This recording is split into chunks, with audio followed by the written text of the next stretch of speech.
அப்பா சாமி போதும், சிவபெருமானை வழிபட்டது போதும், இனிமேல் நம்ம இந்த கடவுளை வழிபடலாம் அப்படிங்கிற எண்ணம் மனசில் வந்தது அப்படின்னா கண்டிப்பாக இந்த பதிவை பாருங்கள்.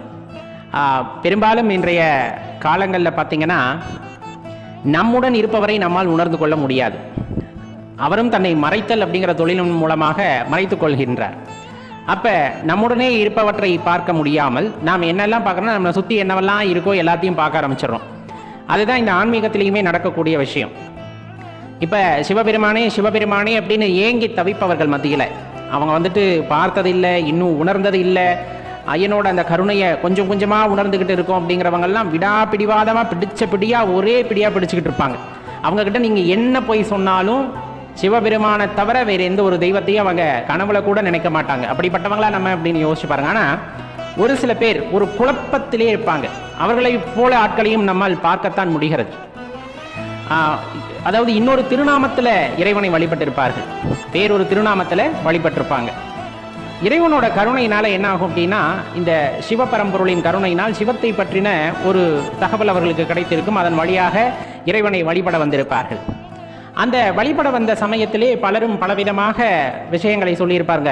என்னன்னா, அவரை வழிபட்டா கஷ்டம் வரும், துன்பம் வரும், இந்த மாதிரி நிறைய விஷயத்தை பற்றி பேச ஆரம்பிக்கிறப்ப எதேர்ச்சியாக அவங்க விதிவசத்தினால அந்த நேரத்தில் ஏதாச்சும் ஒரு துன்பமோ கஷ்டமோ அங்கே வருகிறதுனா இதற்கு காரணம் வழிபாடு தான் அப்படின்னு நினச்சிட்டு வேண்டாம் நம்மளுக்கு இது ஒத்து வராது அப்படின்ட்டு இன்னொரு தெய்வத்தை வழிபட போவாங்க. அப்படி போகிறவங்க பார்த்தீங்கன்னா அந்த தெய்வத்தையும் பிடித்திருப்பார்களா அப்படின்னா கிடையவே கிடையாது. அவர்களுக்கு உள்ள மனக்குழப்பத்தின் காரணமாக அடுத்தடுத்த தெய்வங்களை நாடி சென்று கொண்டே இருப்பார்கள். அடுத்தடுத்த தெய்வம்னா நிறைய தெய்வம் அல்ல, ஒரே தெய்வம் தான். அந்த ஒரு திருநாமத்தை பிடித்துக் கொள்ள மாட்டார்கள். அவர்கள் மனத்திலே இருக்கின்ற அந்த குழப்பத்தின் காரணமாக இன்னொரு தெய்வத்தோட பெயரை சொல்றாங்க, அல்லது இப்ப இருக்கக்கூடிய சித்தர்கள் பெயரெல்லாம் சொல்றாங்கன்னு வச்சுக்கோங்க. இந்த ஆலயத்துக்கு போங்க உங்களுக்கு செல்வம் சேரும், இந்த ஆலயத்துக்கு போங்க உங்க கஷ்டம் தீரும் அப்படின்னு சொன்னாங்கன்னா உடனே வழிபாட்டை நிறுத்திவிட்டு அடுத்த வழிபாட்டுக்கு சென்று விட வேண்டியது.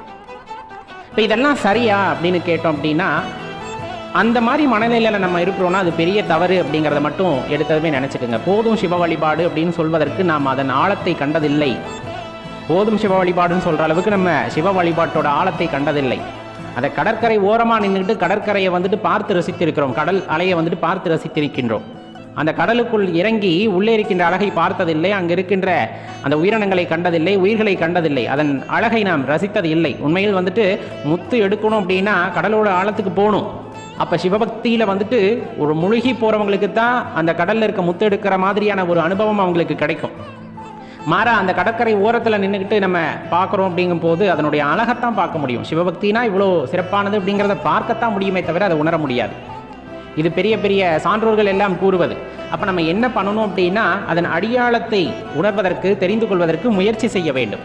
அதனுடைய வேரை உணர்ந்து கொள்வதற்கு முயற்சி செய்ய வேண்டும். மாறாக யாராவது ஒருவர் கூறுகிறார் அப்படிங்கிற காரணத்திற்காக இப்பொழுது சிவபெருமானை வழிபடுகின்றேன், அடுத்து இன்னொருத்தர் சொன்னால் இன்னொரு பெயரில் இறைவனை வழிபடுகின்றேன், இன்னொருத்தர் சொன்னால் இன்னொரு இறைவனை வழிபடுகின்றேன் அப்படின்னா அந்த நிலைத்தன்மை வாழ்க்கையில் இருக்காது. அவர்கள் எல்லாம் என்ன விஷயத்தை எதிர்பார்க்கிறார்கள் என்றால் பொன் பொருள் வந்துட்டு வேண்டும் அப்படிங்கிற மனநிலையில் இருக்கக்கூடியவர்களாக இருப்பார்கள். நிம்மதி எங்கே போனால் கிடைக்கும் அப்படின்னு எதிர்பார்க்கக்கூடியவர்களாக இருப்பார்கள். தன்னிடம்தான் நிம்மதி இருக்கிறது என்று உணர்ந்த ஒருவரால் தான் சிவ வழிபாட்டை தொடர்ந்து செய்ய முடியும்.